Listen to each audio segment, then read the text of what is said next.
Welcome, Loka. Welcome to the pod. Thank you, brother. Yeah, it's a real honor to talk to you, man. Because I think you haven't been doing this for very long, but like you made quite Doing what? your visual stuff, the Loka Vision project Mhm. specifically. You said you started that like a year ago, right? I basically started that last October, so it's just over a year now.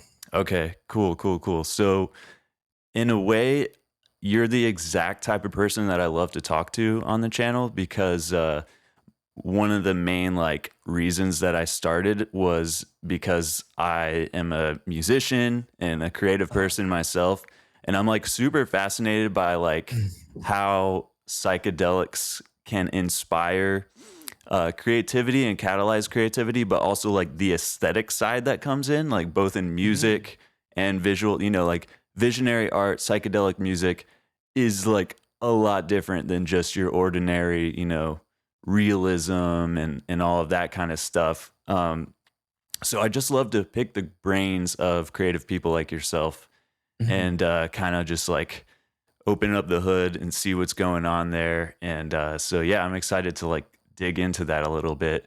Yeah. So I think I think there's a real blurred line between blatantly psychedelic inspired art and art. It's mhm. like I've seen so many incredible psychedelic artists who didn't even take psychedelics. It was just completely it was a coincidence basically that their art highly resembles or is highly in the vein of the psychedelic experience. So that's a really tricky one. I have a lot of odd suspicion that art in of itself, um, the very idea of creating art as a human may have been um,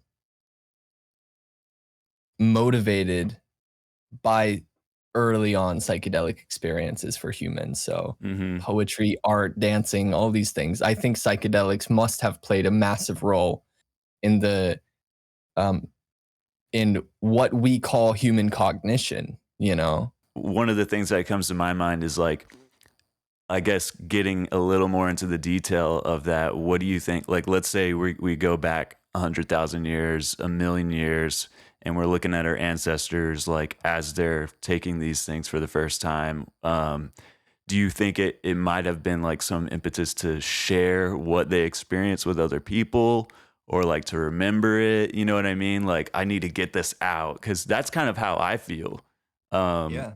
after like a big trip, like without getting too much into your messiah complex, you want to like be like, oh, people need to know about this, especially like in your initial trips.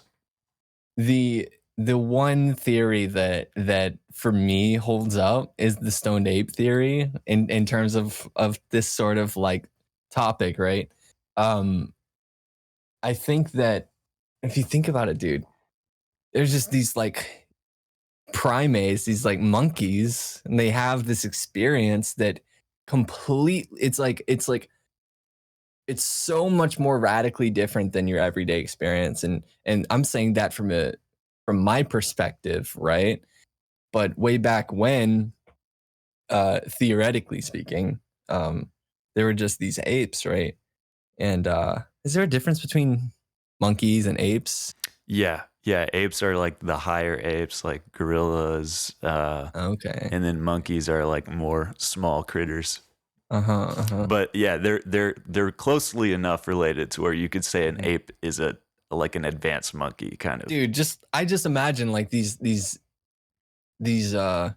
apes like eating the psilocybin and have this poor thing. Who knows how much they ate? They must have been hungry, Mm. but have this expansive experience. And they don't know what to do. Like they didn't even know what it was. But I think that the experience was transcendent enough that they were still able to have some sort of positive takeaway from it, right? And then give that a million years, and then you've got Beethoven. So Mm. it's like, just from my own experience with psilocybin, like what it's done for my own mind, my own cognition in sorting things out, unknotting weird, um, just weird issues that I've had. Um, I think psilocybin is a miracle. It's an absolute miracle, and I think that that anybody who wants to take, uh, even if it's just business, like if you have any big endeavor that's very challenging that you want to take on in life, something like psilocybin is so incredibly powerful for helping you just get the bigger picture. And then not only that, but I'm not entirely sure how it is for everybody else, but for me at least, psilocybin is the number one motivator for me. Like I have a psilocybin journey, and then for the next 6 months, I'm on top of it, dude. I'm motivated, I'm happier, I'm more compassionate, I have more gratitude. Even just the things that it does with mental clarity, then you can find yourself in a space where, a mental headspace where even just showing up to the studio and creating art, you're just way more in tune, way more in flow. You don't even have to be on psilocybin. Just the after effects of having a therapeutic experience with it. You can just find yourself in such a state of contentness that you're much more likely to enter the flow state of creativity on a day-to-day basis, you know? So Yeah. um yeah. Yeah, that's a great point. I think all of what you said is a great point, and it brought up a few things. So Mhm. going back a little bit, Mhm. have you ever heard the like thousand monkey typewriter hypothesis? Of course, yeah. So it was kind of funny because like the way you were framing the whole Stoned Ape theory and then how it like led to both Beethoven is like it's almost like it is the thousand monkey because we had millions of years of evolution, but then throw in some psilocybin into the monkeys with the typewriter, and you do get Beethoven after a while. Of course. And These monkeys didn't have typewriters. yeah, They had three-dimensional reality, and that's enough to interface. This makes me think of like, how did those apes even come to be in the first place? Like mm, it must have started with some primordial, some uh, space rock, Earth, mm, with some sort of uh bacteria and moisture on it. And you go from, some single celled organism, and in over millions of years it can develop into insects or fish or something like that. And then that keeps going. And also, like Terence McKenna's novelty theory is just spot on in my own experience, just kind of studying the world around me, not even the world in a social cultural aspect. Like we say the world like it's the human world. No, I'm talking about like Earth as a whole, or even the universe, right? The the three-dimensional reality we find ourselves in. That's enough to interface with a single point of consciousness. With enough time, it's inevitable that this single point of consciousness learns everything about this three-dimensional existence. So it's like, I think mass enlightenment is inevitable, um, as long as the game keeps going. And this is why I think AI is going to be massive, is because I've always had this idea, like the moment I heard about AI, I was like 13 or 14 or something, and I kind of just put two and two together. I was like, "Oh, that's the singularity." And people have always said like, "Hey, AI, we have to be careful. It's dangerous." It's like, "Okay, I think that I know I'm jumping around, but I'll finish that's this. fine. It's I think that encouraged. something like something like AI is just the very nature of the way that it's designed. Is it takes data, it cross examines all of the data without bias, as long as it's not programmed with bias, and then it comes with the most logical conclusion of what to do with this data. So basically, if you give a quantum supercomputer, every single I would say religious text written, every single podcast, the entire internet as we know it, everything, right? All of human recording that we have, if you just somehow put this into one massive neural network and said, okay, tell me the secrets of the universe, it would immediately find all of the clues in there. It would gather everything and say, oh, the universe is just one consciousness tricking itself into being infinite levels of other novelty conscious subconsciousness, and it's tricking itself to figure out how long is it going to take to realize it is itself. So it's like, um yeah, I think AI becoming the singularity of, basically, you remember like in Hitchhiker's Guide to the Galaxy, where they're like, there's this computer trying to figure out the answer to the universe and it says it's 42, and it's like some glitch or something, like everybody waited forever for this answer to finish rendering or something. I think that more realistically, it would be like, let's say GPT 5 or 6 or 10, right? This thing ultimately is going to realize the game, um and I know this sounds like crazy narcissistic and egoic to say, but if I can figure out the game, GPT-10 can figure out the game, it's Right. it isn't that hard. So yeah, I mean, yeah, I think something like an ape taking psilocybin, that's just the first step in generating Elon sending rockets to space. Mm-hmm. That's a natural progression. Yeah. Um, if you've taken psilocybin enough to understand like what it's capable of providing to your consciousness, it's like, yeah, I think the Stoned Ape Theory it's the best we have for, in my opinion, it's the best theory we have as to why humans are so much different than the rest of the animals on Earth. Is because I think apes had some sort of special relationship with evolving with psilocybin on Yeah. Earth. So, yeah. Yeah, we come as a pair. Um, I think this whole area, bro, is something where me and you share a lot of fascination. And it reminds me of something that we talked about. I think it was on the panel where all of this stuff that you're talking about, like this whole long, deep time sensation of like going from evolving from the tiniest bits in the most primordial life to supercomputer AI, singularity, and how sometimes on psilocybin you can feel the entire spectrum of that as if you are just one kind of nexus point in the middle of all of that.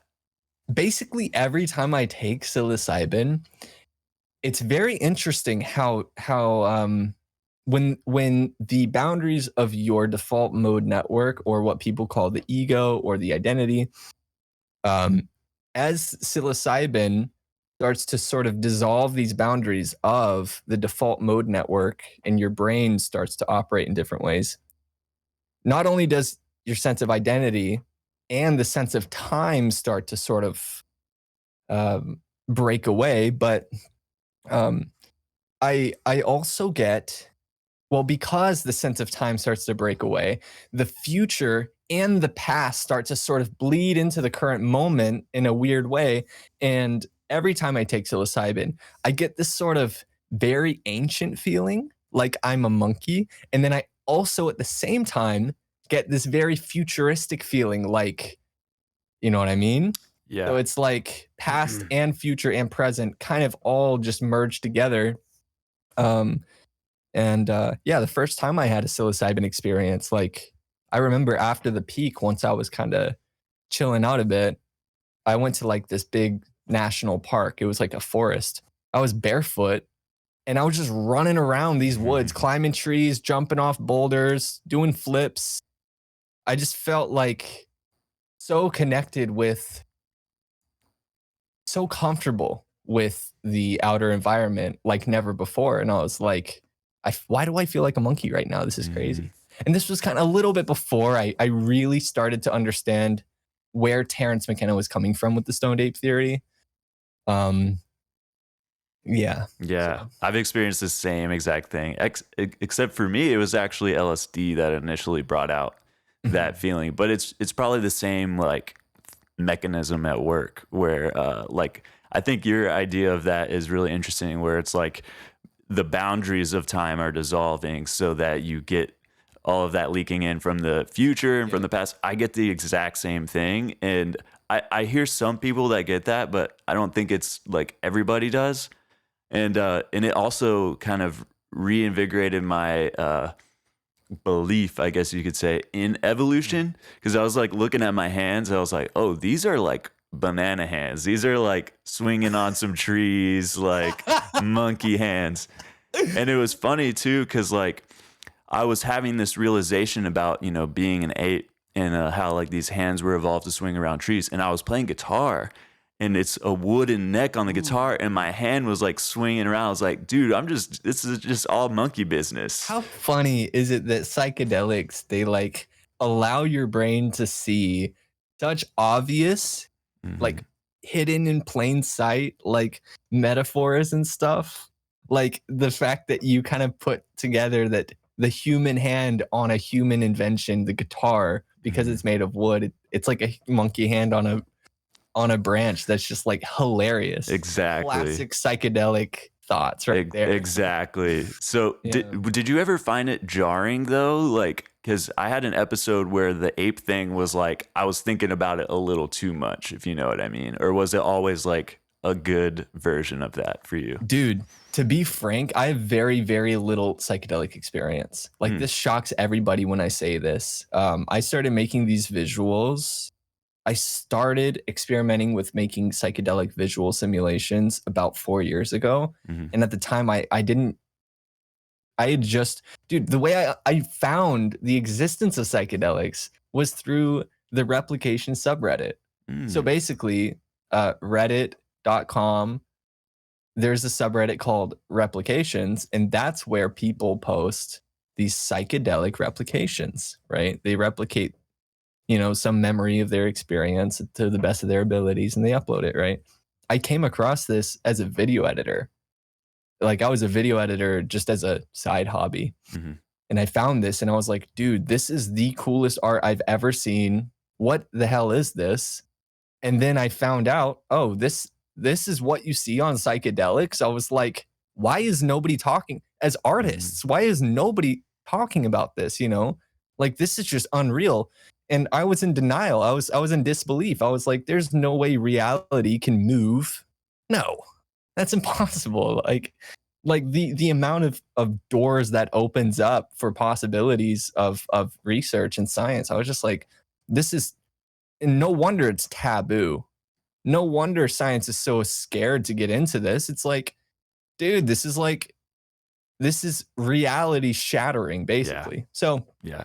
um, but anyway, like I found the subreddit and then I started researching psychedelic substances. And I researched a lot before I ever even had my first experience with psilocybin. So, but yeah, soon after my first attempt at replicating the psychedelic experience, which I never even had. I was kind of just using my imagination Mm. and looking at what other people posted. I kind of figured out my own workflow in Adobe After Effects. And I think it was a few months after that, I had my first psilocybin experience. And it was absolutely perception shattering. It was insane. And damn it, I don't know how we got here. What were Well, I wanted to ask you about that anyway. Yeah, I wanted kind of the Loka origin story, your villain origin story. yeah. So what was it about that first trip that blew your mind? I'll start it from the top, yeah? Yeah. Um, I thought that I knew. I thought that I'd Googled enough about set and setting and the importance of it, but I still underplayed that. I was so excited and giddy and eager to have my first psychedelic experience that I just wasn't careful enough. And I'm glad it happened this way because I scared the socks off of myself, dude. So basically, what happened was I went to a buddy's house, wasn't that close with him. He told me that we would be tripping together and he would be trip sitting me because he's very experienced. I show up there and I'm about to dose. And basically, it's like big house. Me and my buddy is there. Let's just call him Eric, right? He was there, and a bunch of his friends just started coming over. A bunch of people I didn't know, and I was going to be the only one taking psilocybin, and he didn't actually end up trip sitting. He was just, hanging out with his buddies the whole time. I was basically alone. But I put these mushrooms in a PB&J sandwich. I ate it, and I was kind of just like excited sitting on the couch.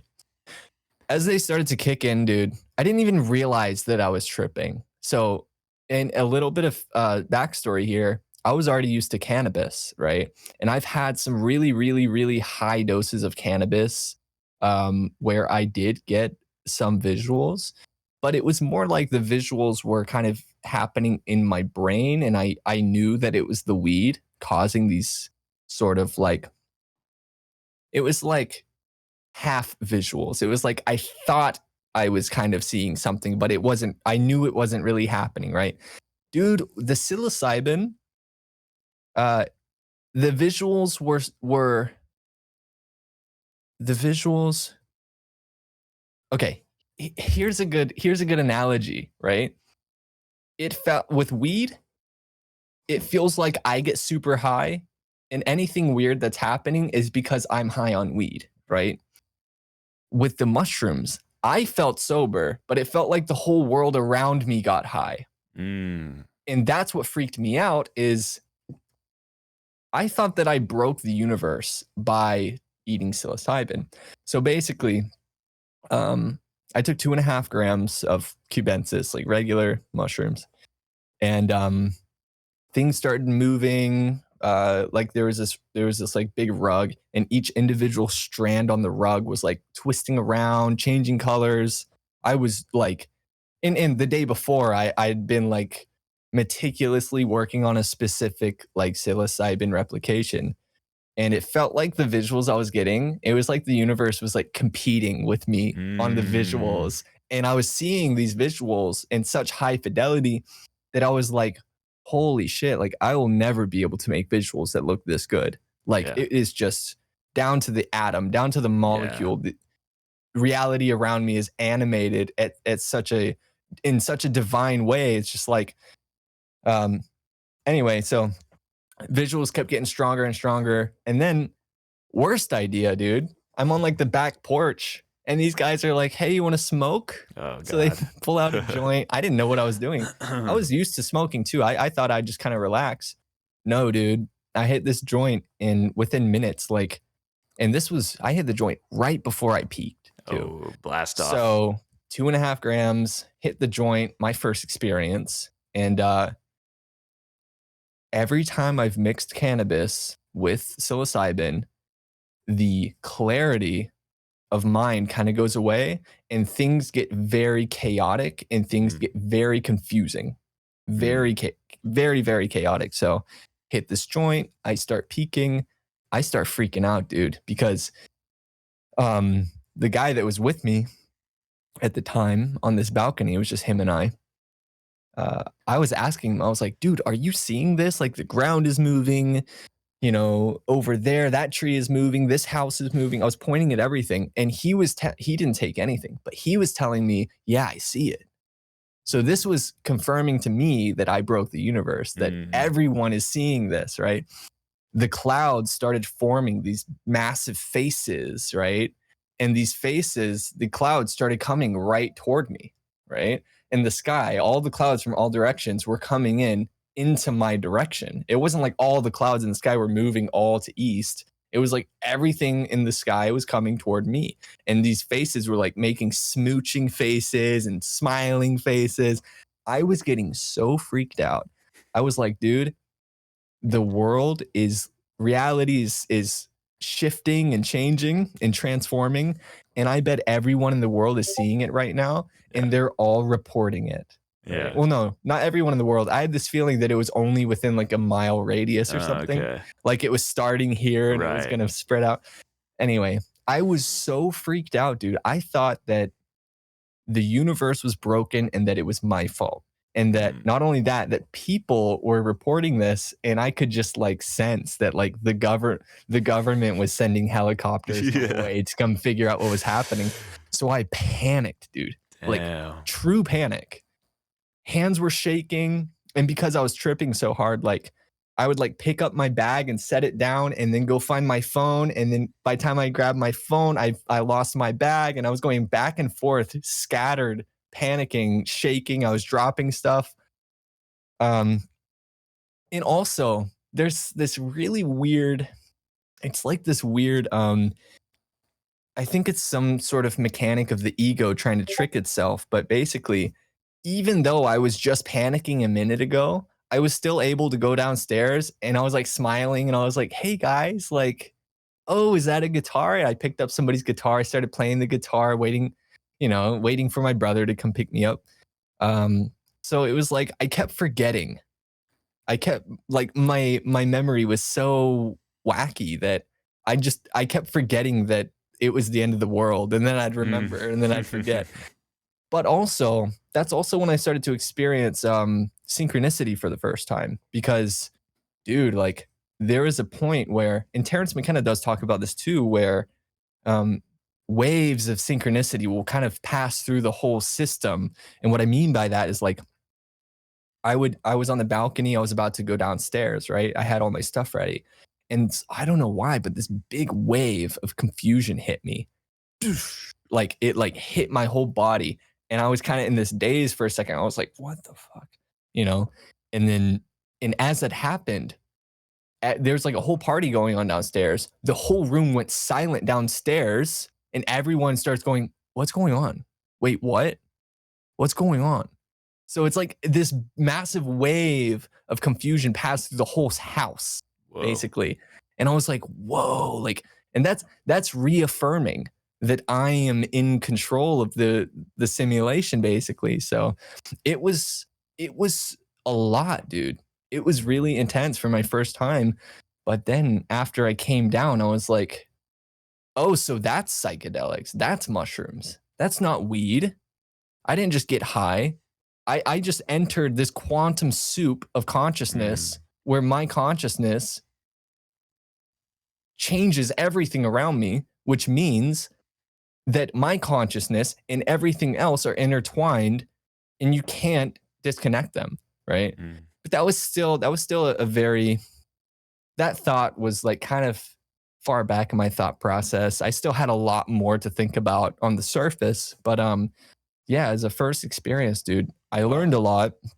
And after that, I was like, I have to respect these things, man. Yeah. It isn't like weed. I mean, dude, I'll say this. My worst experiences in my entire life were from weed. Yeah. But still, they didn't scare me this bad. Yeah. Like I was having visions of me in the Pentagon being interrogated, and my life is over as I know it. My parents will never understand. Like, Yeah. I was terrified. And but then after that, like I started to do some lower doses, and I really got to learn more. I guess just have insights without freaking out, you know. So, but yeah, that was a couple years ago, and since then I guess I've had a handful of moderate trips, moderate doses. I've gotten freaked out again a couple other times, but I kind of knew to just chill out, just wait it out, breathe. You'll be all right. It's just, you're just tripping. Yeah. You know? So but yeah, it's been a learning experience since then, but yeah. Dude, I think about that I think about that every day. Like that experience was just so, it was like a movie, man. Yeah. I don't regret it either. I loved it. Like looking back, it was so necessary. You know? Right. Yeah. It puts an imprint on your system forever, for better or worse. And I totally relate to a lot of that. I mean, I feel like a lot of us psychonauts we don't start off with all of the best practices, and we take a bigger risk in that way by like getting ourselves into these kind of situations, but they end up being teachable moments if you can make it out without actually losing your shit, you know? Yeah, like running down the street naked, which a lot Yeah. of people I know personally have done. So it's Yeah. like, I'm glad that I haven't actually publicly Exactly. lost it. I think it's a It was mix. all contained in a private situation, Right. but you know, Right. I think it's a mix of like luck and personal like fortitude and your own like mental constitution. It's like how strong can you like weather if there's like hurricane force Mhm. psilocybin winds trying to Man, knock down the house. I will say, well, to kind of bring it up to date, um, I'd say the past year, I've kind of been struggling a lot with productivity, with Mm. motivation, with just overall clarity. Mhm.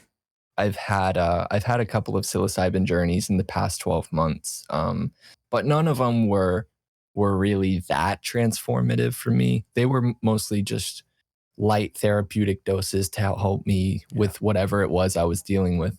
Now, um, recently I went to Denver. I spent like 2.5 months in Denver. I met up with Josie Kins to do some collaborations. That went really well. Lovely people, by the way. Josie and her partners, love them so much to death. Like that was just so lovely to spend time with them. But while I was in Denver, I was like, I gotta have the Denver experience. I need to Mhm. have some medical weed, right? Mhm. So basically every day, dude, I was smoking every day I was there. And near the end of the trip in Denver, I was smoking like 2 massive joints every day of like potent medical grade cannabis. And I was really in a daze at that point. Like Mhm. I got so carried away with enjoying myself that it actually became not that enjoyable. Like I was just tired. I felt drained. Like if you abuse cannabis, it really takes a toll on every part of me. So um yeah, near the end of it, I was like, I feel like shit. Like, I just want to get work done. I don't feel motivated though. I was kind of in this vicious cycle of like smoking to feel better or almost to kind of motivate me to get back to work. But then it would just drain me more. And then I'd Mhm. just get, get distracted, you know? So, and also, I felt very guilty about this. I very easily feel guilty because I feel like the universe has blessed me with this opportunity with the Loka project to go and do my dream, you know? And every day that I don't pursue that, I feel guilty because I feel like I'm spitting in the face of whatever part of the universe gave this gift to me in my life. So um, I felt bad, just kind of in this weird mental state. And then and I always have this theory that when I need mushrooms, they come to me. Mhm. I don't go seeking them. Like they will land in my lap when it's right. That's my relationship with them. It's, you know, so they showed up. It was like 3 days before I left Denver, 2 days before I left Denver. Um, through, you know, some personal connection, they showed up. I got some mushrooms, right? And I was planning on taking 1 gram because I'm a sissy. And I am actually pretty sensitive to every chemical that I take, like Sure. caffeine, nicotine, cannabis, alcohol, anything. It hits my system and it's like much stronger. It much more strongly affects me than most others. I think it has to do with my weight or my metabolism, but I was thinking of taking 1 gram. I was with my older brother and it was his first psilocybin journey. So I was like, you should be able to handle 2 grams. He's experienced with LSD, so I knew he was gonna be ready for the psilocybin. So he weighed out, you know, 2.12. He got his 2 grams scaled out, and then there was a bunch more mushrooms, right? So I was planning on taking 1 gram, but I don't know why the gram on the scale just looked small. So I was like, keep putting them on, you know. And I ended up taking 1.6. So we eat them, right? And it was like 15 minutes in, I was already like feeling some euphoria. I was yawning, Mm-hmm. classic psilocybin come up effects. And then within like 30 minutes, we sat down on the couch and we were watching, we started My Neighbor Totoro. It was my first time seeing that movie. But we started it. We were only a few minutes in and he paused it and looked at me. He was like, this is getting way too intense. Like I have to go lay down. And I was too, like, I was sitting on the couch, but I wasn't even watching the movie. I was like leaned over, taking deep breaths. Cause I was like, this is just hitting really hard.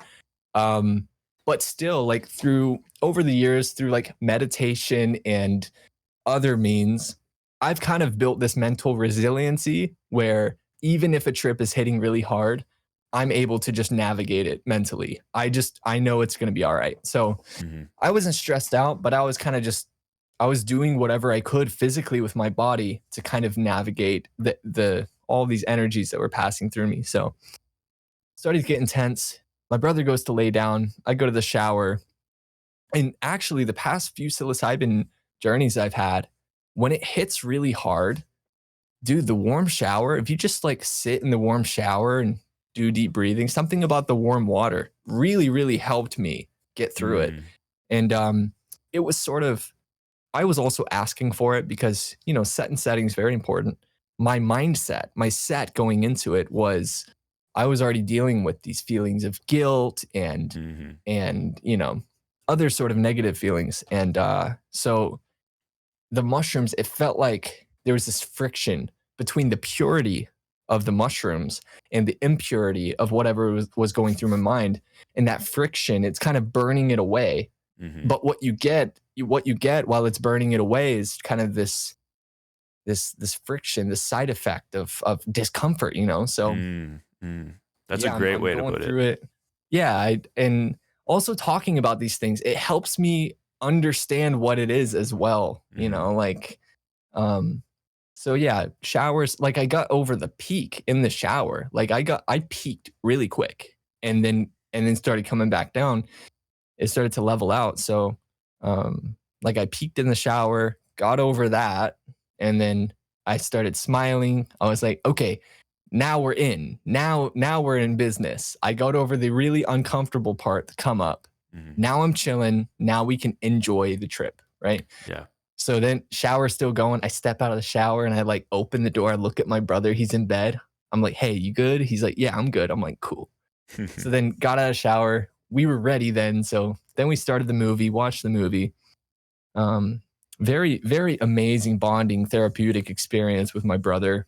It really helped open up each other's hearts and it was really nice to bond with him deeper on that last few days. But dude, since that trip, I don't know what happened, but since that trip, I think what it did is it opened my heart back up. My heart kind of got buried with like business and, ever since I started the Loka project, I've been really learning about how to be a damn CEO, right? So I've been very distracted from spiritual and mental practice, and I've been full force in worldliness. So, right. But yeah, I don't know what happened, man, but this trip, it opened up my heart, and just that thing right there, it solved so many other things in my life. For example, since my heart is so sensitive, right? I feel this not only just this love for everything, but this gratitude. And that gratitude makes me more grateful for the opportunity, my business, right? So I'm working way harder in my business. I feel more motivated, more driven, more grateful for it. My relationships with people, I'm so much more compassionate, so much more empathy for people. And it's like just this one, 1.5 gram trip of psilocybin, it put me in this place. I call it heaven on earth, but on the verge of happy tears on a daily basis. Like just loving the present moment. And it's rare for me. It's happened to me a couple other times.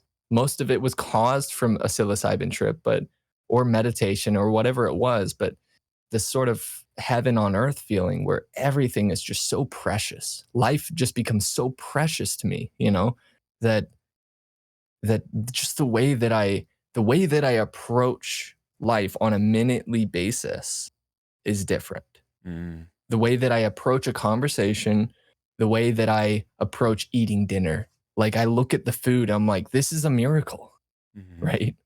Start praying more, just start being way more thankful for everything. And coming from that place of gratitude and love and appreciation, everything else sorts itself out, man. So yeah, dude, that trip like a week ago, it helped me so much to reorient myself, recenter, and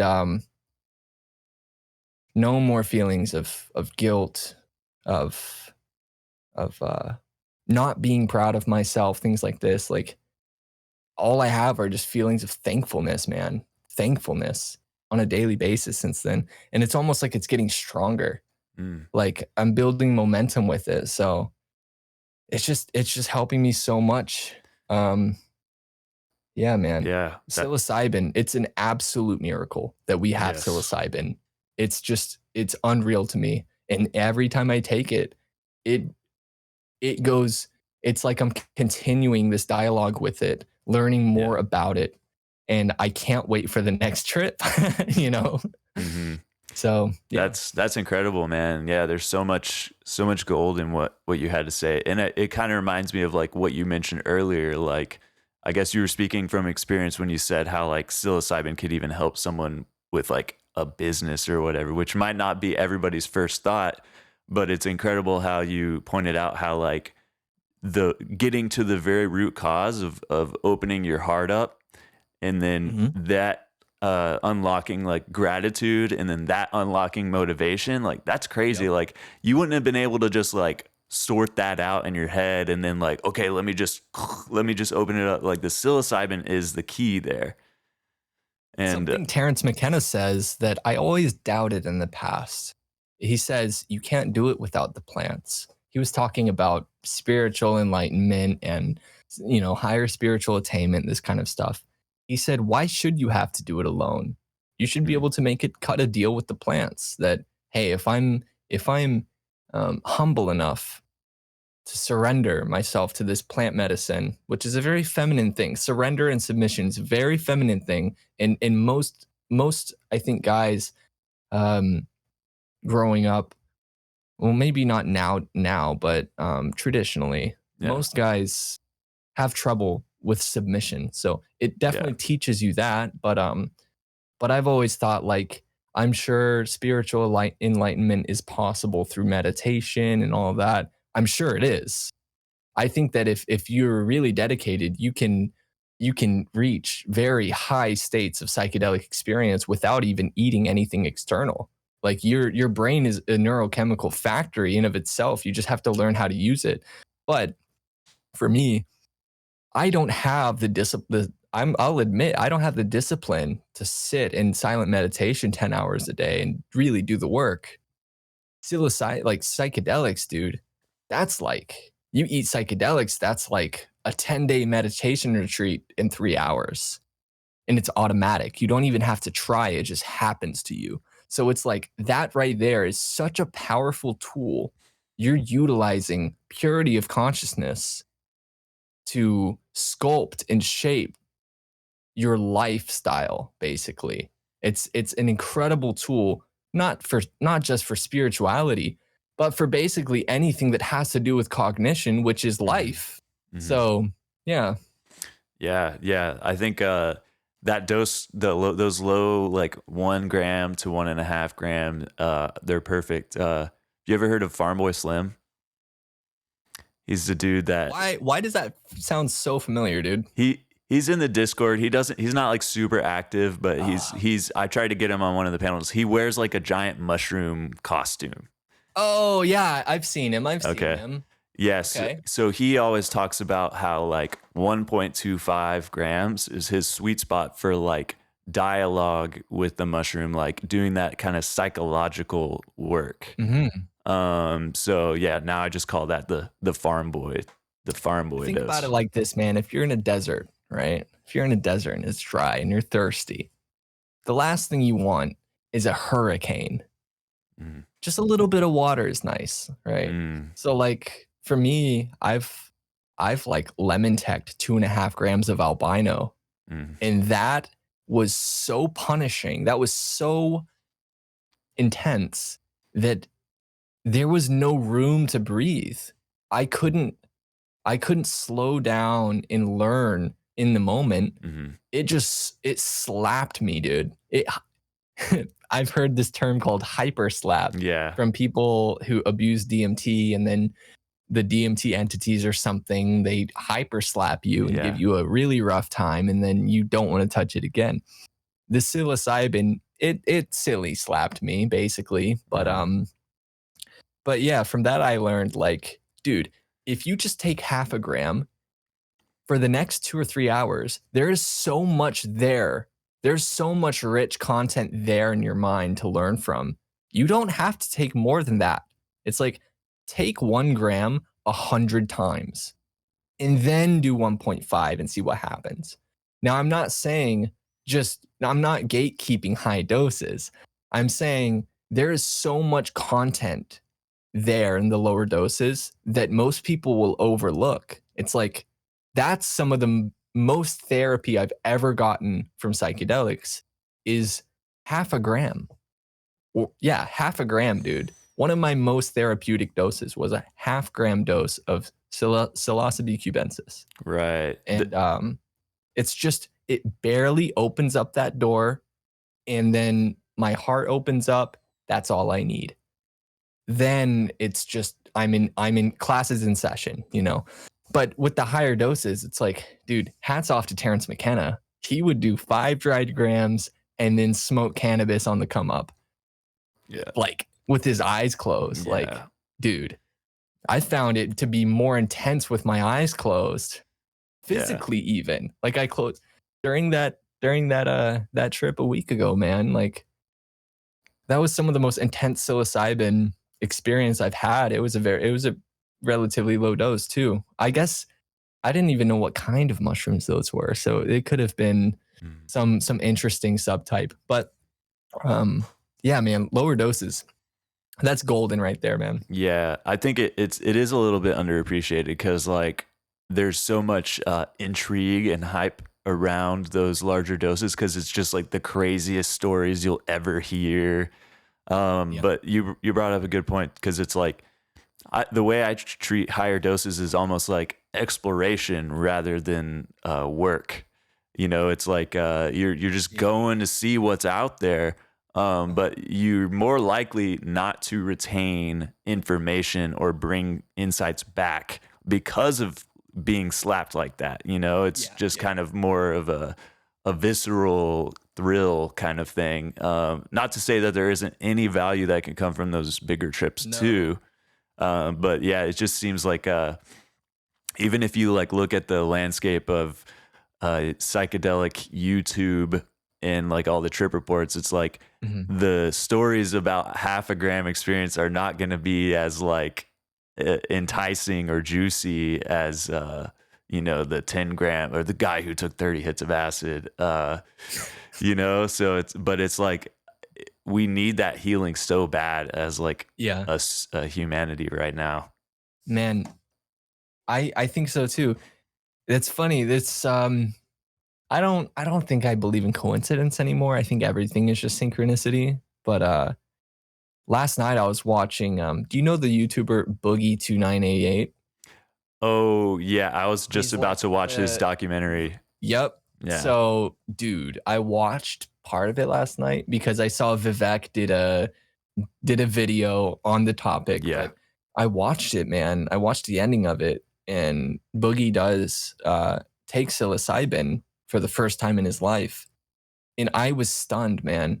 Like, just the things that he was saying, I was like, he got it. He fucking got it, dude. Like, it was a miracle happening on my screen, on my computer screen last night. And I was like, dude, like, if more of these celebrities and influencers and stuff keep popularizing psychedelics, I think that it's going to really open the eyes of people to see like, hey, maybe this can fix this ailment that I have, whatever it is, mental, physical. Like, and dude, I've heard countless stories from people that I very closely know.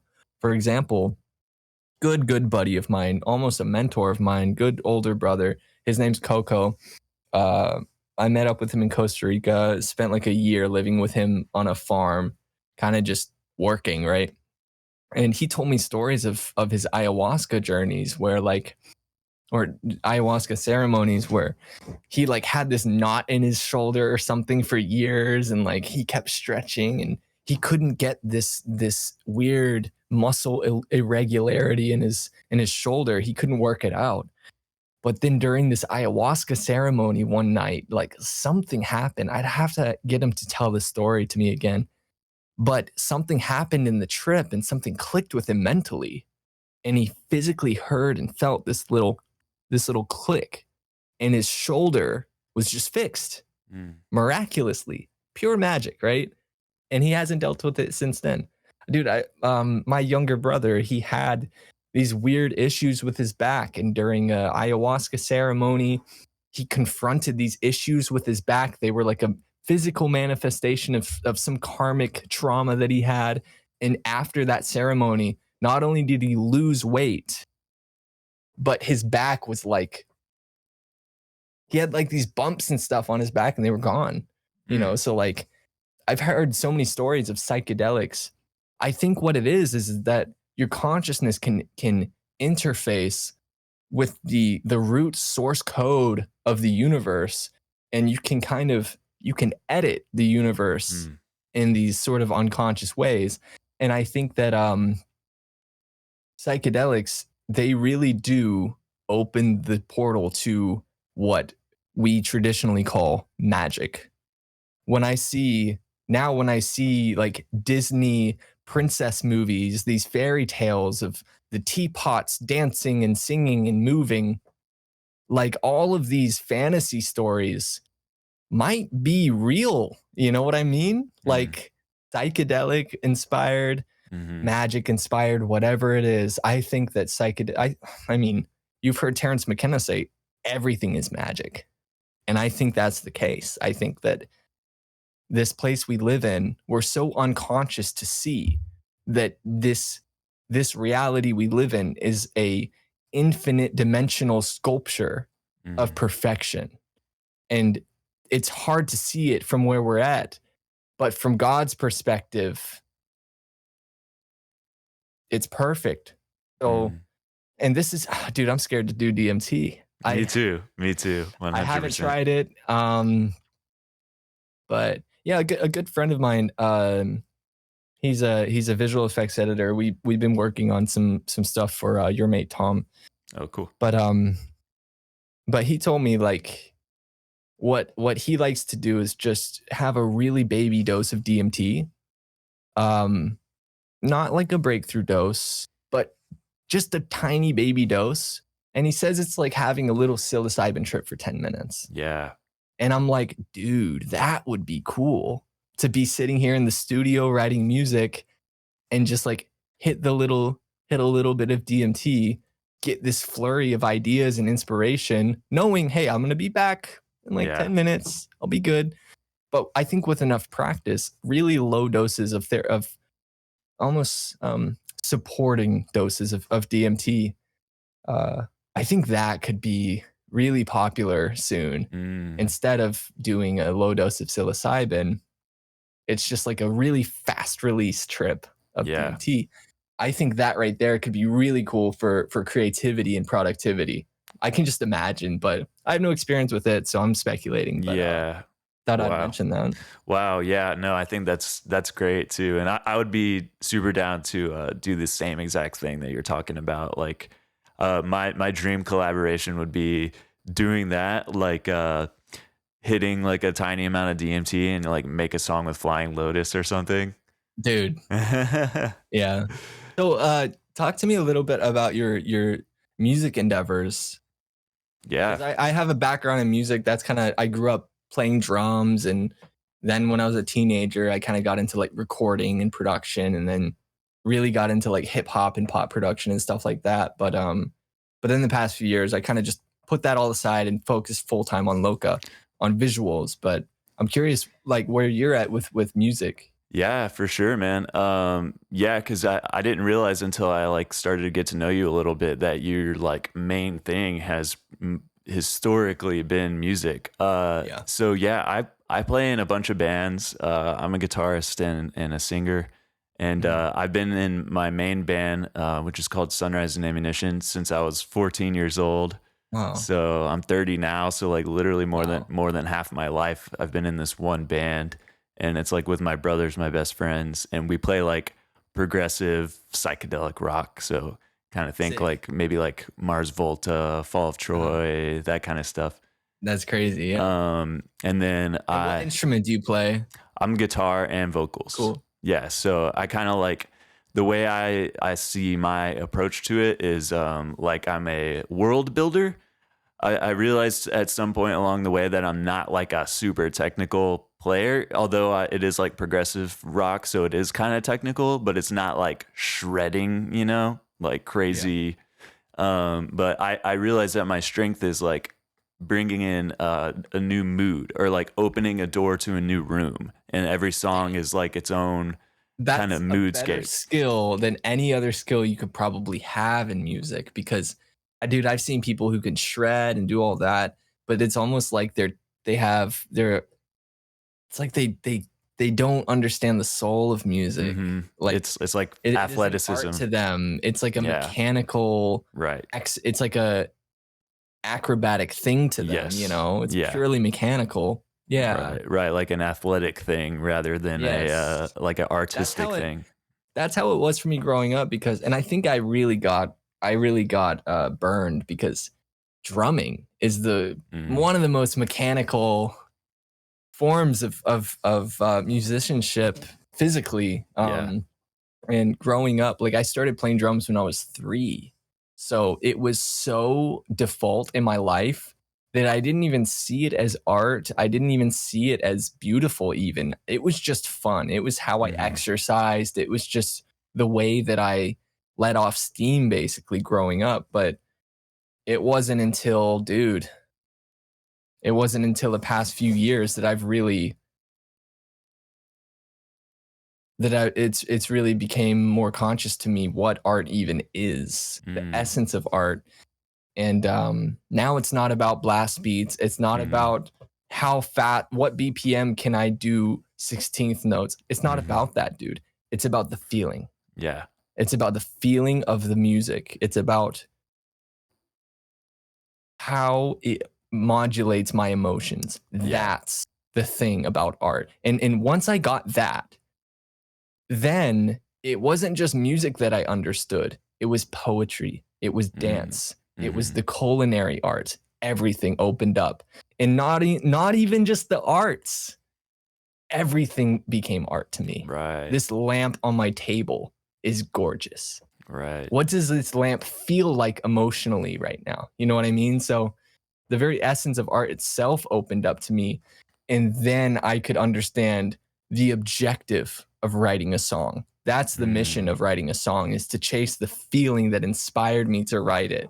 So what you said about your skill, what you bring to the table primarily as your role in the band, you're blessed to have that, dude. As far as a musician is concerned, that's amazing. yeah. Well, I would like to hope so, man. Yeah. And I think that you nailed it on the head as far as like what art and music really is. I heard somebody describe music as a mood altering, consequence free drug. So it's like music is a drug that makes you feel how you would rather feel. Dude, um yeah, it absolutely art is so potent, man. Art. Well, music itself, I think, might be the most potent form of art because something to do with frequencies, vibration. I mean, classic Nikola Tesla stuff. hmm Music is so powerful emotionally, just cognitively. And um, I'm kind of still in the process of trying to figure out how to translate this over to film. Like, hmm how slow does this camera move need to be to encapsulate the feeling that I have? What kind of Right. color grade? how much film grain do I need to help support this feeling? So that's also something I heard Kevin Parker from Tame Impala say in an interview. This stuck with me when I heard it, dude. He said, chase the feeling. That's what you need to do in production. So when you're making a song, you don't get caught up in, oh, the attack on this compressor isn't right. Sit here for an hour and get the compressor on the snare to sound right. No, dude. No. It's like you're getting lost in the sauce at that point in production. If you're doing that too early on. Basically what he said was, take the feeling that inspired you to make the song in the first place, use that as an anchor point. Now, every decision you make throughout the process of making that song is supposed to support that feeling and that feeling alone. This isn't verbatim of what he said, but this is sort of extrapolated. But basically, he said, chase the feeling, right? Right. And that has helped me clarify what my objective is while I'm making any piece of art is, what feeling do I want, right? Right. So that helps inform every decision I make between starting the project and completing it. Is every single move that I make while making this song, it has to support the feeling that I have going into it. And so far, dude, that's just led to the best results for me. Yeah. That's beautiful, man. Yeah, I think that's a good priority to have. And like you were talking about seeing the art and everything. Well, I think you can equally see the music and everything. You know, you're talking about film and like the timing of things. Like you can inject a sense of musicality into like any other form of art. And maybe that's a good ingredient to have, like if you're trying to conjure that feeling, is make it musical. When is the when did you start playing guitar? I started when I was 12 in 2005. Did you ever get into like gent or like 7-string, 8-string stuff? I got like acquainted with it. I never like got super into it. Yeah, I was when I was like kind of first getting into guitar, it was like a little bit before gent, but I was into stuff like Yngwie Malmsteen and that, I don't know if you know who that is, like Paul Gilbert, like kind of like 80s shredders. So kind of like the forefathers of gent. I see. But I mess with Animals as Leaders and like Periphery, and I've met some of those people and stuff. So I can appreciate it, but I never like got super into it. What makes you think of that? I'm just kind of reminiscing on the whole music thing. Like, just dude. I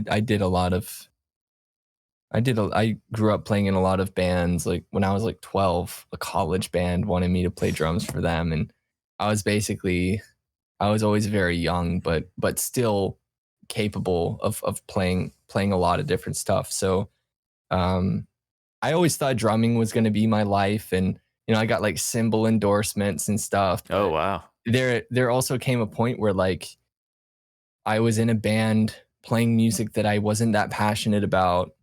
I was a decent songwriter at the time, but I felt like none of my ideas were well accepted in the band, and it just felt like I wanted to be making art that was very unique and creative. And then the bands that I were in, these were all just like, they just wanted to write. They were just kind of copying what they heard on their favorite albums, like genre music. Yeah, they were making like, they were manufacturing music and not making art. You know what I mean? Yeah. You know what I mean? Yeah. So that's the last thing I want to become, is a manufacturing press of content. I hate making content. That's noise to me. But also I understand like that's high in demand and people do it, all respect, like I understand the importance of that. But for me personally, I want to spend my time here on earth just making, like seeing what we can do with art that we just haven't touched on yet. Yeah. So that's really what inspires me and what kind of keeps me going. Yeah. So I kind of, dude, I'll kind of tell you the story about how the Loka project came to be in the first place, because this one's kind of fascinating. I was in a band a metal band at the time, and I I, kind of fell out of that. So I left the band, and there were a couple months where I was kind of just I just I was kind of lost. I was spent every day smoking weed. I'd pound like a 6 pack of IPAs every day after work. I was like working at a gas station. I felt like I had plateaued in a way. Um, but I knew that I had so much potential, and I didn't really know what to do with it because yeah, I felt like I was like elbows deep in every hobby of mine, but none of it was actually a career. None of it, I wasn't taking any of it seriously, right? Um, and then one day, Josie called me on Discord and she was like, "Hey, I have this project coming up. I want your help on it. Are you in?" And I don't know what got to me, dude, but I got so excited. I was like, this is it. I have to do this. I just have to change my life right now. Like I felt some calling in the moment from the divine. Like I just I have to make this my full-time thing. And at the time, that was my addiction. That was my obsession was making trippy visuals. I didn't tell anybody about it. I didn't tell my parents about it. I kind of just made it in secrecy because I was kind of embarrassed by it too. I was like, man, I don't want my career to be some hippie, some stupid thing that nobody would ever take seriously. These wiggly videos. I was just like, I was kind of embarrassed by it. But then Josie, I don't know what happened that night, but she was like, hey, you want to do this? I was like, absolutely. So we got off the call, and I don't know why, man. I still to this day, I don't know what happened. I think that the universe kind of just like put some code into my mind in that moment to force me onto this path that I'm on now. I think it was a blessing, but this is also around the time that I bought this book. I'll show it to you. Miracle of Love, compiled by Ram Dass. This is a book about Ram Dass guru, Okay. Neem Karoli Baba. I Okay. got this book and I started reading it, and damn, dude, I can't believe I haven't brought up this book yet.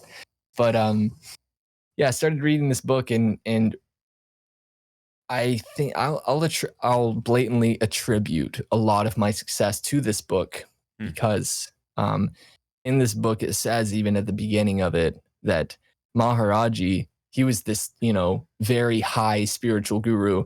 Even after he left his body, after he died, people have been emailing and sending letters to Ram Dass's foundation saying this guy Maharajji's in my dreams. He's communicating with me. He's around me. He's just with me. So people had this kind of this presence of this guru, his spirit kind of just influencing their lives. So and we can talk more about that later. But basically, I felt so inspired after this call with Josie that I went online and I started searching words in Sanskrit because I wanted to find the perfect project name for myself as an artist. I'd gone through all sorts of names growing up that I just didn't love. And I always had this feeling like I'll never find a name that I really truly like. It was always one of those things like I'd find a name that I like for a week and I was like, it just doesn't feel like me. But I went on Google and I was looking through words in Sanskrit and I found the word Loka, which is basically like plane or realm of consciousness, or it also means world in Sanskrit. So I was like, that's perfect. Like, not only did I like the sound, it sounds like a cool name, but also the meaning of it was very coherent with the work I was doing, which is like consciousness simulations, basically. So, dude, that night I picked that name. I locked in my username on all of the social medias and stuff, Loka Vision, and then still that feeling of inspiration, that drive, it stuck around the next day. And what I did was I sold everything that I owned. I got rid of my whole studio, all of my guitars, my life's collection of drums, multiple drum kits, all of my cymbals, everything. And the only thing that I kept were my studio monitors, my clothes, my laptop. I liquidated everything I owned. I raised enough money to buy a one-way plane ticket to Costa Rica and a Sony camera that I could, like a DSLR, that I could capture footage with. Also a DJ controller, because I wanted to DJ in Costa Rica for some side money. Yeah. I packed my bags and I left. I went to Costa Rica. And what's crazy is between the flight to Costa Rica and that call with Josie, the Loka vision had already gone viral. So I bought a camera that week, took some footage of a tree, posted it, and it popped off on Instagram. And then I was like, what the hell just happened, dude? And then, a few days before my flight to Costa Rica, I went to my older sister's wedding. I had this horror, like this terrible overdose on THC. And during the trip, the pillow on the couch that I was sitting on had turned into Maharajji's head. And he was smiling at me. Yeah, so I felt like this guy, not only was he manipulating things in my life to change my life, but he was playing with me too. He was saying, hey, it's me. Like, I'm helping you out, buddy, you know? So I developed such a personal connection with this guru. And since then, he's just been, there's no doubt in my heart that it's him causing a lot of these things in my life, because it's hard to even bring up specific examples just because it's just such a common occurrence for me. But yeah, here and there, this guru, he'll just pop up. And also a fascinating thing about this book is that in the beginning of the book, it tells you you're not supposed to sit down and read this book in 2 days. You're supposed to read a little bit and contemplate on it for a while. Like it should take you a year to get through this book. It's medicine, right? So, and I treated it this way, and I would read a little bit of the book, I'd put it down, and I'd just wait like a few weeks, right? I'd come back to this book when I was called to it, and basically, dude, it was really odd. It was really, really amazing. It felt like the universe was really talking to me, because anytime I opened this book, I happened to leave off on a point where he would start. For example, in Costa Rica, I had I was trying to kick nicotine, right? I was smoking cigarettes, tobacco in Costa Rica, right? And there was this point where I was just struggling so bad with it. I was like, man, I have to kick this nicotine, but I just can't, right? It was difficult. And I went to the book, I opened the book, like I flipped a few pages, like I read through a few pages. And then there was this whole chapter on tobacco addiction. Oh, wow.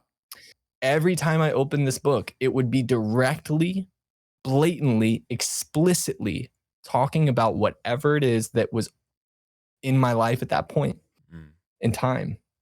And it has just been absolutely hysterical. It's just craziness that this is the way the world works for me now, you know? So it's magic. I don't expect anybody to believe me, but it's so compelling because it's my own direct experience. It's just it's changed my own life so much, and it's very personal. It's very private. Right. Like, I don't tell people about this because that's how you get locked up in an asylum, dude.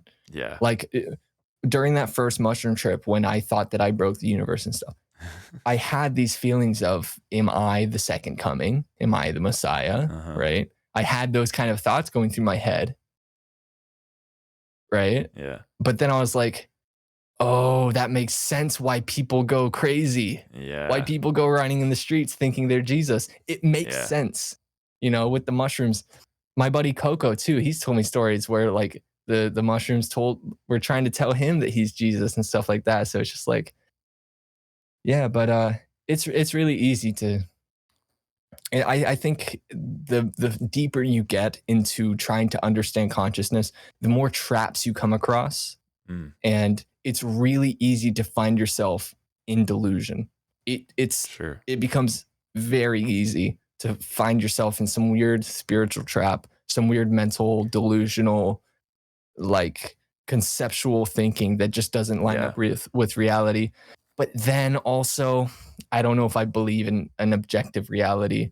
For all I know, this whole existence is just a projection of my own consciousness. I can't even tell. It's like, it's hard to tell Right. because of the amount of synchronicities that I've experienced, just some of the craziest stuff that I've experienced on psilocybin.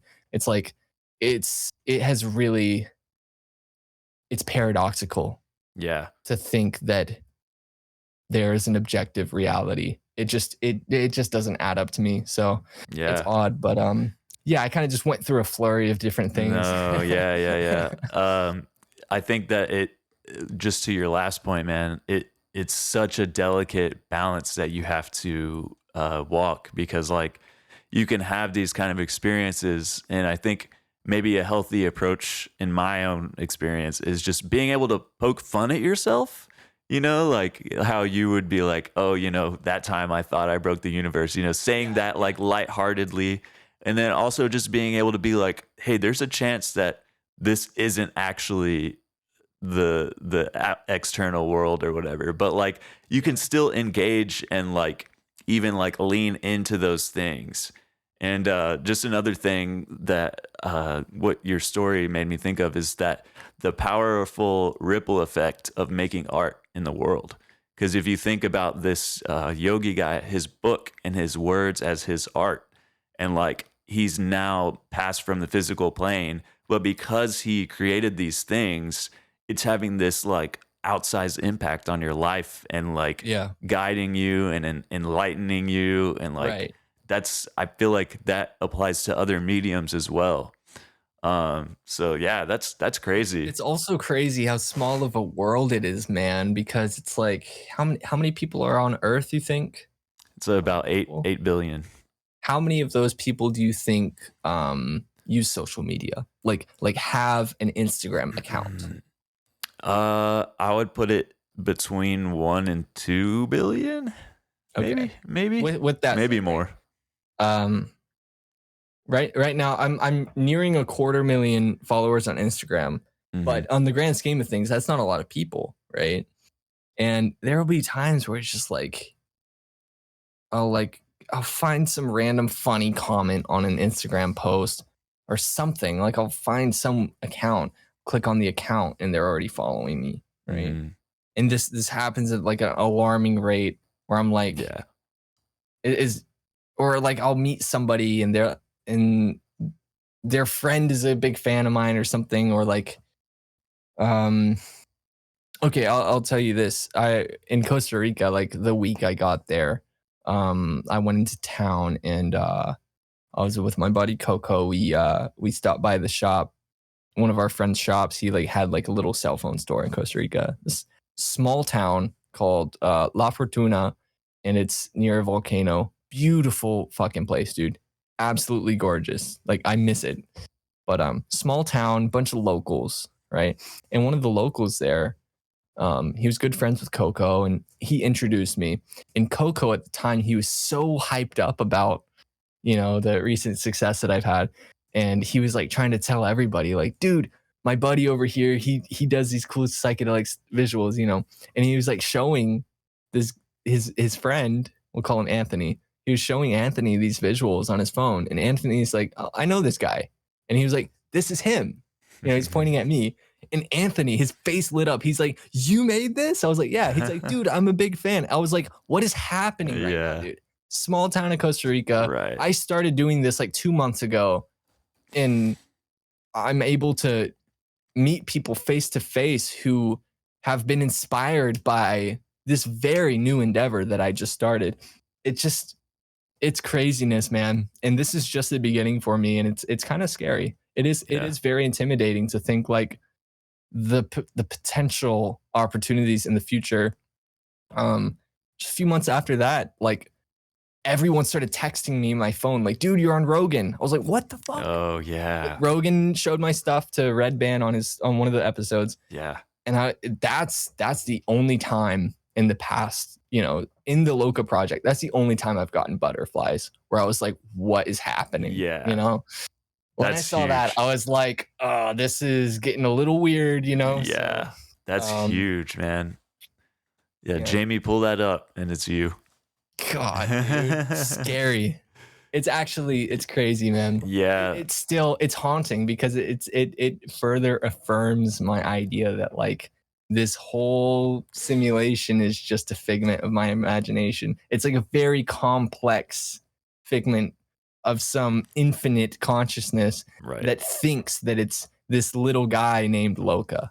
Yeah. Like that's what it feels like sometimes. It feels like the whole universe is like the Truman Show effect, where it's like the whole universe is just fucking with me.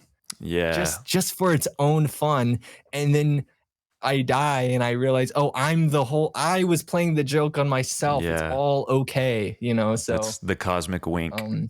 Yeah, the giggle, bro. Yeah, the cosmic giggle. joke. Yeah. Yeah. That's And I get that feeling on mushrooms every time I have mushrooms. It's like the universe feels like it's like peeking at me, like smiling, like yeah. we got you. Like, the joke's on you, buddy. Like the mushrooms they're tricksters, man. They're funny. Absolutely.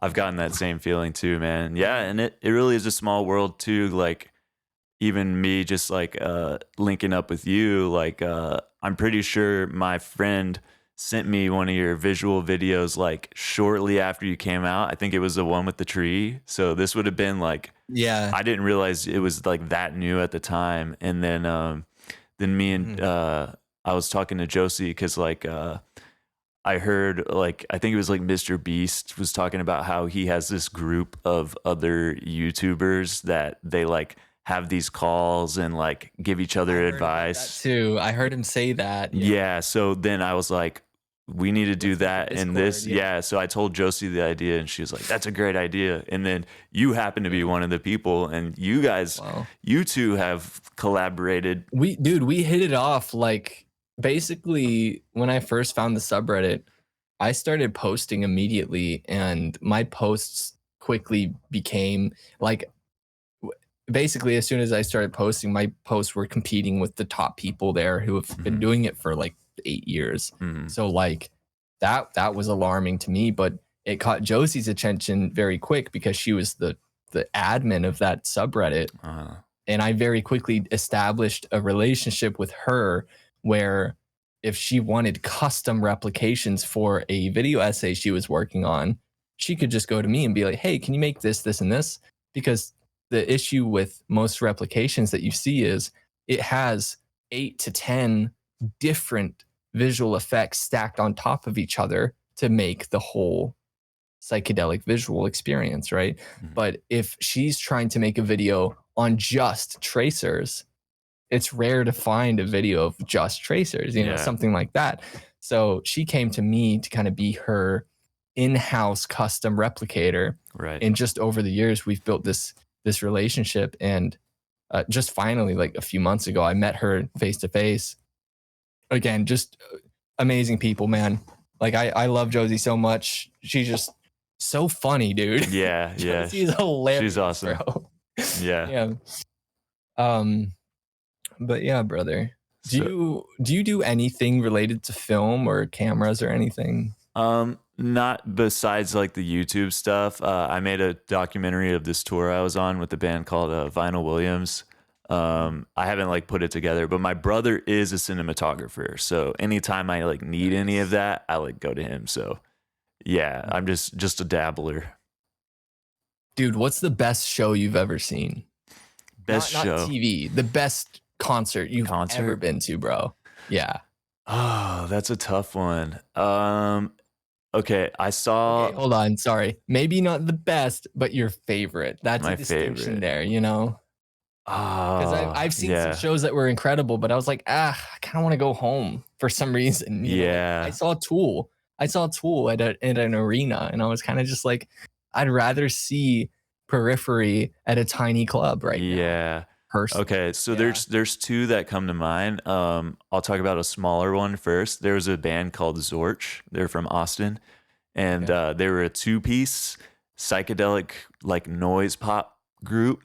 And it was Yeah. like one guy on keyboards, and he had this like spaceship setup where he'd have like 3 keyboards, a laptop to do samples, like vintage analog synths, and then a drummer who had like one of those Britney Spears mics that he would wear.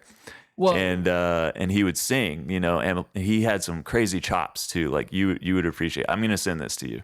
It's called Zorch, and Zort. I saw them play in a tiny house venue with like where 30 people in there. It was packed, and they were super psychedelic. And they had this one song called "We All Die Young," and it's got this like existential like kind of feeling behind it because it's the subject is talking about. And then there's this like ending breakdown where it's just like, and it's just this wall of psychedelic noise and beauty. And I was closing my eyes when this happened, and I just transcended myself, and I was like seeing like Alex Gray type shit going on in my head. What? Yeah, and it was Sober? like I was stoned, but yeah. Weed. Just Yeah, weed. yeah. Like full on visionary, but through the combination of cannabis. Wow. And I was like, the fact that music can do this is amazing to me. And then so that was one. And then a more well known artist, I saw the 3D visual tour with Flying Lotus. That was insane. And I took a gram of mushrooms and watched that. Amazing. And dude. that was like it just made me feel like I was looking at the future, you know. And that band Zorch, they gave me that same feeling you get on mushrooms, where you feel like you're ape on one hand and like spacefaring galactic civilization traveling at warp speed. It was like that in music form. Wow, dude. Yeah. I'm very curious about that. Yeah. What about you, man?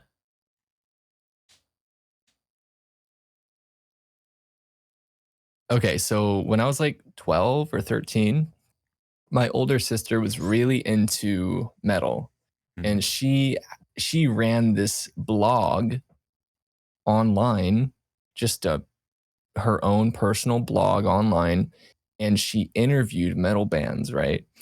Some point or another, she got into a relationship with a drummer who played in metal bands in Texas.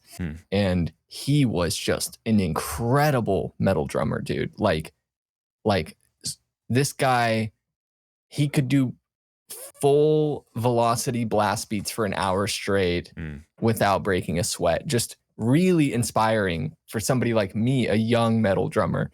And so he really got my sister into Meshuggah. Okay, yeah. And she got my dad into Meshuggah because he grew up into Metallica. He was like a shredding guitarist as a teenager. Yeah. So in the house, Meshuggah was playing a lot. And I kind of liked them a little bit, but they still, something about them, it just wasn't resonating enough with me.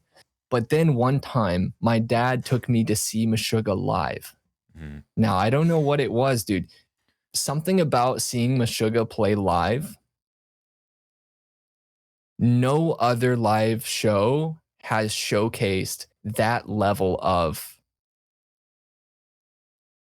dude,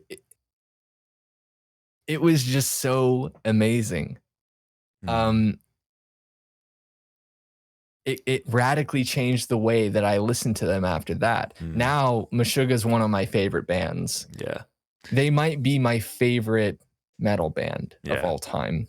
And it's hard to understand until you see them live, and I'm not exactly sure why. But it's incredible to see them play it in real life. Yeah, just the Because power. when you hear it on the record, you're like, oh, I'm sure they didn't record all of this in one take. But then you see them play it live, and you're like, what? Like, I've seen Between the Buried and Me play live, and you get the same sort of effect where you're like, I can't believe these guys are actually playing this right now. Like it's as if the sound console is turned off and they're just playing the CD through the speakers. It's like that kind of effect. But you know it's real because the mix doesn't sound studio quality. It's a live mix. It's happening, you know. Yeah, Meshuggah, absolutely incredible. Um, It's like the I can't, peak of I, human ability, especially the drummer. dude, the lighting guy. Uh, The lighting guy does the lights live too. oh wow. So Yeah. the lighting guy knows the music. Uh-huh. And dude, it's hard to learn a single Meshuggah song front to back on any instrument, Yeah. just because what they're doing mathematically. And here's another thing, dude. I believe, and I have a lot of reasons to believe this, that Meshuggah is DMT inspired. Mm. Like blatantly. A lot of their lyrics talk about it. Um, they have a lot of like really high spiritual teachings in their lyrics and stuff. Like these guys, they obviously just did a shit ton of ayahuasca or something and then just got together and made music. Because if you listen to their music, their first few records just sounded like a Metallica cover band. And then there was like a 2-year period or something when they just stopped making music. And then they released their most mathematically psychedelic music ever. Mm-hmm. And I was like, what happened to these guys? Did they just like do a 1-year DMT retreat or something? Like, and yeah, dude, it's just like Yeah. the way that they write music is like hyperdimensional geometry. That's what it Wow. feels like. And I urge you to, I'll like make a little playlist of like their 5 coolest songs, and I'll Yeah. send that to you just for you to kind of listen to with a new lens. But Right. Meshuggah, man, just absolutely amazing. And the beautiful thing about Meshuggah is that they're able to write these very, I call it geometric riffs, like these Yeah. very mathematically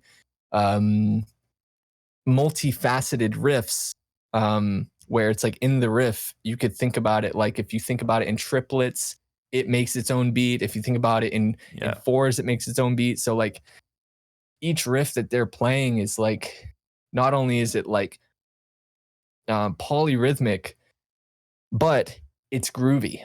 Mm-hmm. Some of Meshuggah's riffs are more groovy than anything else to me. Yeah. Makes you want to actually dance. Yeah. So not only is this music danceable, but it's like geometric at the same time, which is Yeah. it's technical and it's groovy, Yeah. which is really, really hard to get. And they do this for every song, and they've put out like what, like 8 records or something with this Mhm. with this sort of writing approach. So it's like just mind-blowingly impressive music right there. Yeah.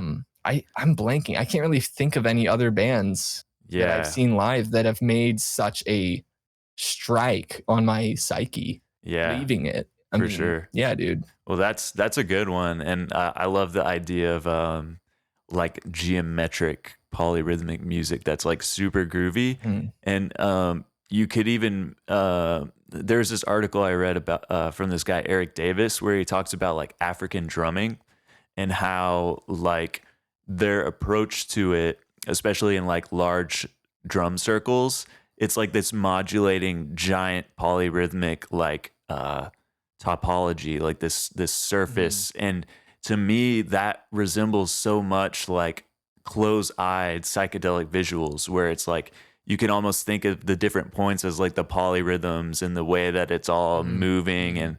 And so to me that's how I can see what you're saying, like how Meshuggah can be psychedelically informed through the geometric like principles that they're bringing into the music. And I love whenever there's music like that you wouldn't think of as psychedelic, but then when you like dig into it a little bit, you're like, oh, okay, yeah, they're definitely, that's the X factor. I have this theory also that that any art that is made at some threshold of a high level, it can't help but become psychedelic. I agree 100%. Yeah. And then also, this leads down the path. It's kind of slippery slope, but it leads down the path that everything is psychedelic. Like the psychedelic experience is the essence of consciousness itself, the essence of the conscious experience. Like I can look at a wall covered in paint. I can look at the little bumps and I'm like, oh, that's trippy as hell. Mm-hmm. It's a wall, you know, but like once you learn to look through things through the psychedelic lens, you can't unsee it. And Right. it's like, man, you realize that beauty is hiding everywhere around you. Beauty is in the eye of the beholder. It's like, man, and um this is why the heart is also very important. I'll go back to that because Mhm. like, man, what if your heart opens up enough and you are very accepting of everything with very lovingly, you can really have a very emotional uh reaction to basically anything. Like, it's been happening to me a lot more recently. Like, I was in the shower last night, just sitting in the shower, just emotional, just thinking this water feels so good. Like, you know what I'm saying? It's just Mhm. anything can be as beautiful as your wedding day. Yeah. If you really just look at it for what it is. And yeah, it's just it's fascinating, and it's it's really something to think about, to consider where we find ourselves in this human experience in 2023. It's radical, man. And especially the state of the world, it Mhm. almost makes it pulls at my heart more to see there's like so much suffering Mhm. happening in the world, and something about it is beautiful. And it's hard to say that, people would say, you think suffering is beautiful. No, no, no. There's something about the difficulty of the situation that is so precious in a Mhm. way. It's like you really have to take a step back and look at it and think like the cosmic drama. The Mhm. cosmic drama is just it's gorgeous Yeah. if you really look at it. And I'm excited to keep venturing deeper into the heart because Yeah. I've been so heady my whole life. I've been so Yeah. technical and analytical All that up here. yeah, dude, once I really discovered the heart, which was through psilocybin, then I started to realize like, dude, it sounds so dumb. It sounds so dumb, but love is the most important thing that you could ever busy yourself with on a daily basis. Just Mhm. from a place of love, you'll handle relationships so much more maturely. You'll handle everything with so much more maturity, so much more wisdom, And I think this world right now, there are so many issues in the world that could really just be sorted out through deep compassion. I think that that would allow people to coexist so much better.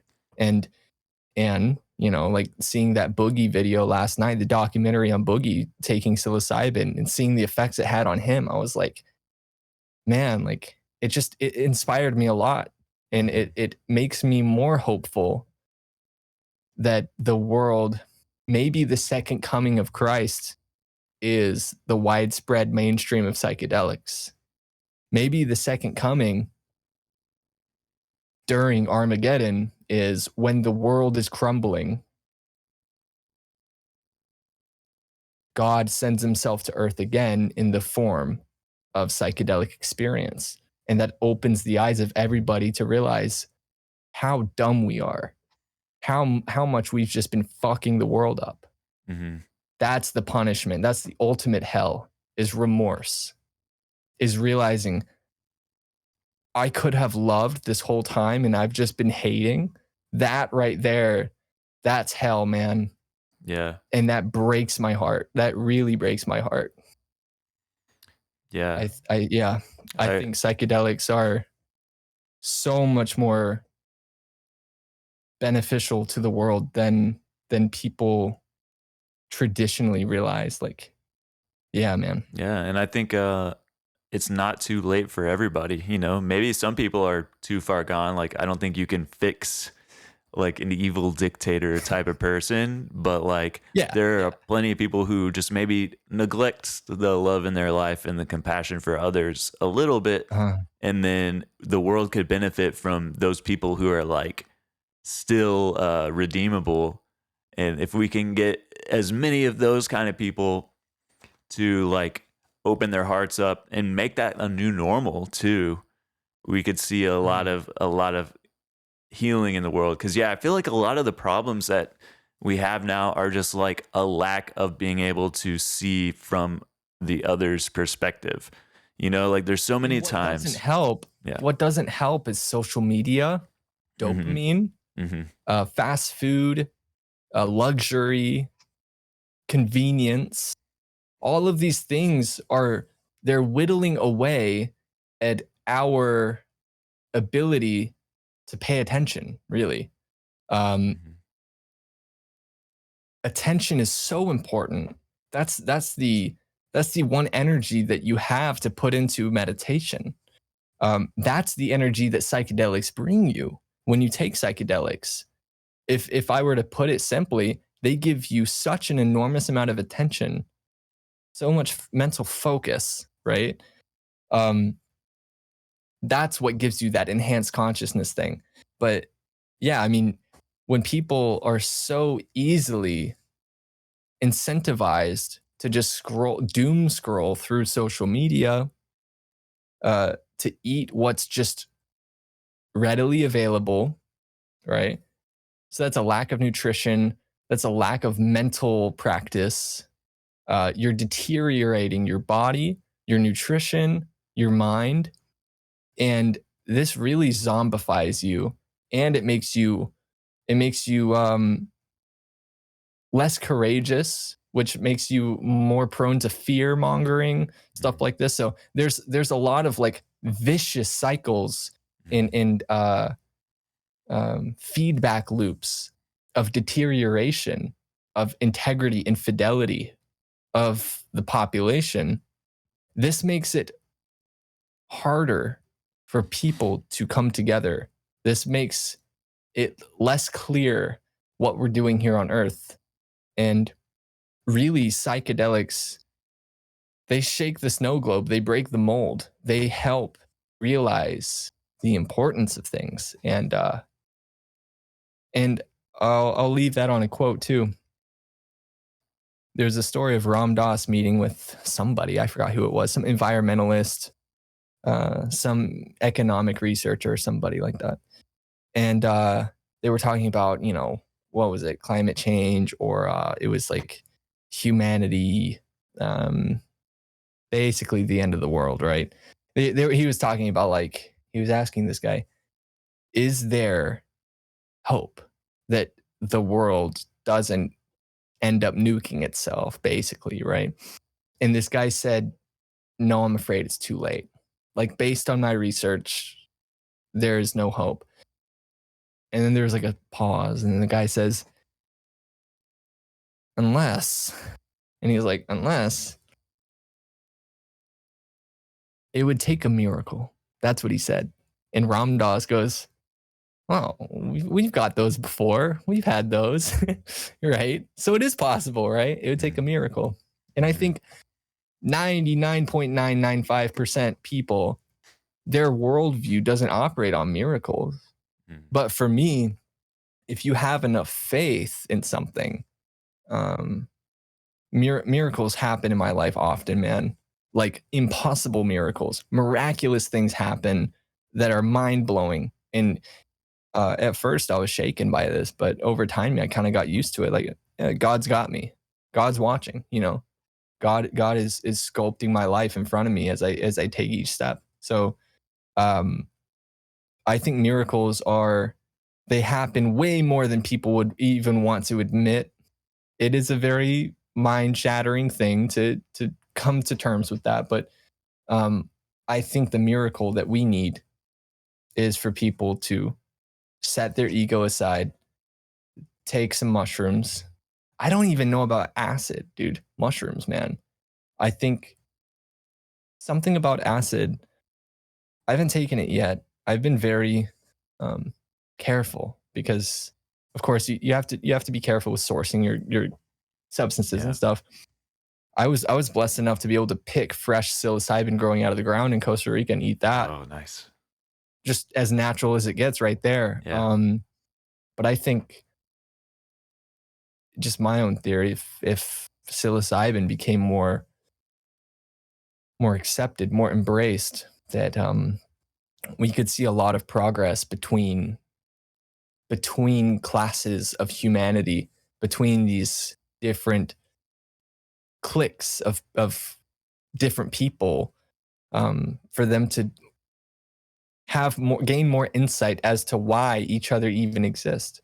Mm. Because the rich and the poor, they can have these like resentful feelings toward each other, but with enough psilocybin, somebody might realize like, oh, it's necessary. It makes sense that there is a rich and the poor to begin with. That you start to learn about duality, polarity, and the necessity of this classic yin yang stuff. Look into Alan Watts. He talks a lot about the necessity of opposites, right? For anything to exist at all, there has to be the opposite to compare it to, or else something couldn't exist, right? So, Mhm. um, when your mind opens up to this, you start to embrace opposites and differences and stuff like Yeah. this. And also, not only do you stop resenting it, you start to dig it. You start to groove with it. You start to love it. You start to see all of the diversity in the world as gorgeous, man. Not an issue, not a bug, but a feature.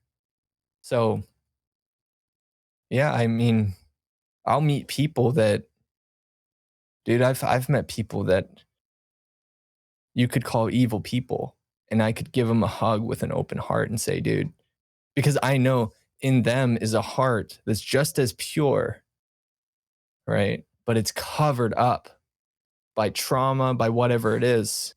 But I know deep down he's hiding in there somewhere.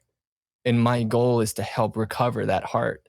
So everyone's got the heart, dude. I think everyone's got equally as big of a heart, but we just busy ourselves with distractions and fear and stuff like this, these low vibrations that make it hard to even remember that you can love. So psilocybin is the unlock in my opinion.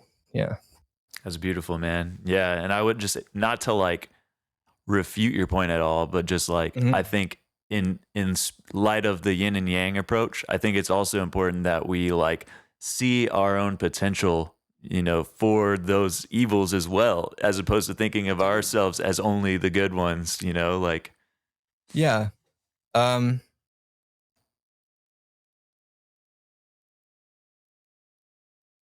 I've scared myself seeing how dark my imagination really can be, mm, man. I don't know why, but lately I've been getting some sleep paralysis. When I lay flat on my back at night trying to sleep, I will get my body will lock up and I'll get sleep paralysis. But the other night, I don't know what it is. Especially there's a lot of dark stuff in your unconscious, in your mm, subconscious mind. That's where all the darkness is, man. I was laying down, I was like kind of falling asleep, but my body went stiff and I couldn't move because I don't know why, but I heard it sounded like a young girl being slaughtered just a few feet to my right, just screaming, dude. And I like jolted, but I couldn't move my body. So I was stiff. And the only thing that I could do is my voice box. So I just went, oh. I was like trying to wake up to try to figure out who was dying next to me. Finally, I woke up. I like, look, nothing was there. And I was like, why is my mind this dark? mm, Right. And this just brushing the surface of how dark consciousness can really get. Mushrooms really do uh they can kind of tease you with the darkness of yes, imagination. So, and it's not even just imagination, man. I will unconsciously do evil things to people mm, and not realize it. And then maybe it takes a psilocybin journey to realize, what was I doing? And then I yeah, go and I open up and I pour out to that person, I'm sorry, you know. mm, But yeah, dude, yeah, everyone has some ounce of evil in them, some yeah, more than others. And I almost feel bad for those people because they don't get to experience the depth of love in this yeah. life. that is available, and I feel bad, man. Yeah, it's probably one of those feedback loops too, where it's like because they didn't have that love in their life, it's kind of like what led them Mhm. to that. Yep. So yeah, man, love is the buzzword of this Mm, past week for me. It's just mm. it's so important, man. But yeah, brother. Yeah. Yeah, well, I think that's a pretty powerful period to put on it. So if you wanna call it for today, man, I've enjoyed talking Yeah, to you, man. bro. This was I'm surprised. I didn't expect this to go as as deep and as rich as it did. Yeah, But this was amazing. And yeah, yeah, brother. Uh I'll go ahead and shout my socials. Yeah, at yeah. Loka Vision, Loka Vision. You'll see me everywhere if you just search it. Yeah, this has been amazing. Tyler. Yeah. Yes, yes. Absolutely, man. Yeah, it's been I hit all the points that I wanted to. Um and yeah, I love what you're doing, man. So keep it up and Thank you. we'll be staying in touch for sure, bro. Absolutely, brother. All right. All Peace out. right. Love you, bro. Yeah, I love you too, man.